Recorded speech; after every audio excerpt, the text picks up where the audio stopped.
welcome back to the table. When you hire a contractor to do a repair project in your home or property, their business becomes your business. What you're expecting from your investment should include a minimum standard for the work being performed. With many sources designed to help you choose the right contractor, the process is often burdensome, long before anyone even goes to work for you. Whether it's word of mouth, the yellow pages, advertisements, or even one of those companies promising to hook you up with the right contractor, the likelihood you'll come out unblemished in the end is elusive. The best of the best make mistakes. Those mistakes range anywhere from a simple oops and a correction all the way to scamming and negligence, especially when subcontractors are involved. Beware of the one who tries to expand your project many times larger than you had in mind. Occasionally, you'll get a brutally honest estimate showing that to achieve your end goal, this, that, and the other is going to have to be corrected first. Those guys are lifesavers, but they're rare. Like a crooked auto mechanic, some want to sell you the whole car. It's up to you to be aware when this is happening. Contractors don't have it easy. Running back and forth from town to town giving free estimates is time-consuming and costly, yet practically necessary to be competitive. A problem arises when your business no longer is their business. Sadly, most contractors do one or more of the following at least occasionally: cut corners, use the wrong or inferior materials, damage another part of your home in the process, deception, or lying. Remember, hiring a contractor is not the same thing as hiring a company with a stellar reputation.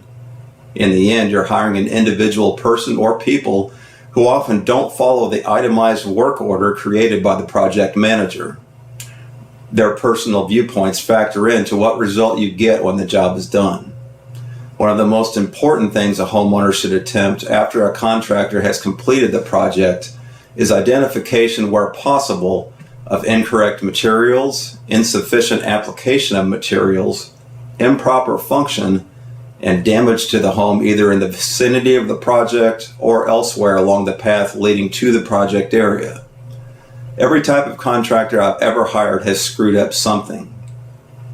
A main electric panel upgrade resulted in the air conditioner and electric dryer being misidentified on the breaker ID. I had to scratch out the wrong name and write in the correct one. An exterior door installer didn't insulate the frame at all, allowing cold air in winter and hot air in summer to come through. A roofing company ruined the drip edge and valley diverters. An HVAC technician used pliers to bend out the outer wall of the outdoor unit to allow hookup of his testing equipment, which no other tech ever had to do. Another HVAC tech broke the sealant between the furnace and plenum along several inches in length for no apparent reason. A crew member of a tree service company had to be yelled at by another member of his crew for revving up a powered pole saw while holding it vertically and looking forward only. It was beginning to touch my power line overhead. A window installer neglected to put sealant along one side of a new window. The largest and most reputable restoration company in the region failed to ensure that one of the required subcontractors showed up. I had to cancel part of the work order and agreed to a reduced final price because of that. A flooring company ruined the seal between an exterior door and the threshold, as a power cable had to be run underneath. With exception to the door installer, every contractor mentioned was a company having an A rating with a Better Business Bureau and among the most reputable in the entire area. Years ago, I purchased an assortment of books detailing the most common subject areas of home repair, plumbing, electrical, etc. Doing this can help you identify when something has been done incorrectly in the past or future.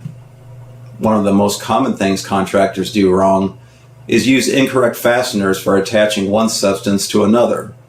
Many contractors load up on bulk supplies of just a few types, such as Tek screws. All hardware has its place, but the place needs to be appropriate. Using incorrect length and composition often leads to failure. Improper coarseness of threads on screws, for example, is also wrong. Location of fasteners is just as important as the type being used. If the contractor's only concern is getting in, getting done, getting out to the next job, that contractor should themselves in turn hire a hooker. if it's all about in and out. There are stellar contractors out there, but very rare. If you look at any trade forum online, you'll see seasoned professionals arguing back and forth about the right way to do a job. Many even ridicule homeowners. One will say, "I've been doing this for over 20 years. This is how it's done." Another might say in return, "I'm a third-generation family practitioner, and this is how it's done." It gets ugly all the time on those trade forums. My response to all of you is 7 plus 2 equals 9, and 5 plus 4 also equals 9. You got to follow local code and use the correct materials and techniques. Varying methods can still equal proper outcome as long as the minimums are upheld. Just don't intentionally screw the homeowner. So to you homeowners out there, aren't you anxious to open your wallet now? Whether you decide to do the project repair yourself, or have a friend or family member help out, or hire a contractor, good luck. Whether it's 20 years or a third generation, makes no difference, as the battle axe cuts you down to kindling, and the fires of Valley Forge are stoked.